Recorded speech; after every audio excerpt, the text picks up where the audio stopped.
El AIGA sí existe. Por José Gil Olmos, julio 12 de 2012. Sin embargo, hace casi 6 años, Felipe Calderón fue reconocido como triunfador de la elección presidencial en medio de protestas que alegaban fraude. La respuesta del panista fue lacónica y sarcástica, dijo: haya sido como haya sido, pero ganamos, evadiendo así una condición de ilegitimidad que lo persiguió como un fantasma. En la política mexicana todo es posible, hasta hacer que exista el AIGA como sinónimo de fraude.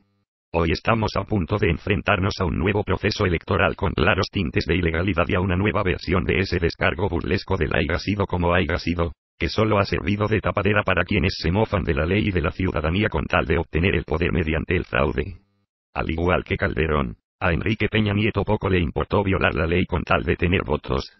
Rebasó los topes de campaña, compró votos, recibió dinero de los gobernadores de su partido y probablemente de otras fuentes de origen sospechoso, fue apoyado por el crimen organizado en algunos estados, viajó en aviones privados y compró millones de espectaculares que inundaron paredes y autobuses de todo el país. Pero no le importó saltarse todas las reglas electorales y judiciales porque el PRI sabía que, de obtener el triunfo, no anularían el proceso electoral y que, a lo más, tendría una multa que será pagada de los mismos recursos públicos que recibe a través del IFE. O sea, negocio redondo. Los priistas aplicaron un nuevo patrón para realizar un fraude, un engaño a la ciudadanía y a las autoridades. Estudiaron bien los mecanismos de fiscalización y las formas de hacerse llegar recursos y también maneras de utilizarlos sin que se pudiera comprobar la ilegalidad. Ya no fue el burdo mecanismo de antaño de llenado o robo de urnas, aunque los hubo, ni tampoco el uso indiscriminado de programas sociales, que también lo hubo, sino que se tejió de manera distinta este hilado de irregularidades con pactos empresariales y políticos con mucho tiempo de anticipación, bajo la anuencia de las autoridades electorales y del gobierno federal. Por ejemplo, a pesar de que se registró y denunció desde el 2007 el acuerdo político y comercial con Televisa, nunca se investigó a Peña Nieto, quien como gobernador pagó millones de dólares de las arcas públicas a esta empresa para que lo mantuviera siempre en sus programas televisivos y hasta en las revistas de espectáculos. La Secretaría de Hacienda, la Auditoría Superior de la Federación, el Poder Legislativo y hasta las instancias electorales pudieron haber seguido las investigaciones periodísticas para detectarlo en la reciente campaña presidencial, pero todas hicieron mutis. Viejos conocedores en las lides de la corrupción, los priistas se modernizaron en la compra de votos, aunque sin olvidar las primitivas maneras.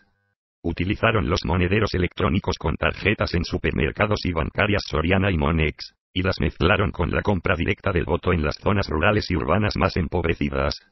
Los gobernadores priistas, en su nuevo papel de virreyes, desplegaron todo su poder y sin importarles nada, de manera burda, hicieron proselitismo por Peña Nieto obsequiando de todo, pero también usando la presión para conseguir el voto para su candidato. El nuevo PRI en su regreso juntó pasado y presente. Hizo acuerdos con las viejas estructuras caciquiles, como el caso de Elba Ester Gordillo, que operó como lo sabe hacer, subterráneamente, a través del Sindicato Nacional de Trabajadores de la Educación SNTE, y del PANAL. Al mismo tiempo, el PRI contrató miles de spots en televisión y a un ejército de programadores que se dedicaban a mandar mensajes en las redes sociales a favor de Peña Nieto y en contra de sus adversarios, especialmente contra Andrés Manuel López Obrador.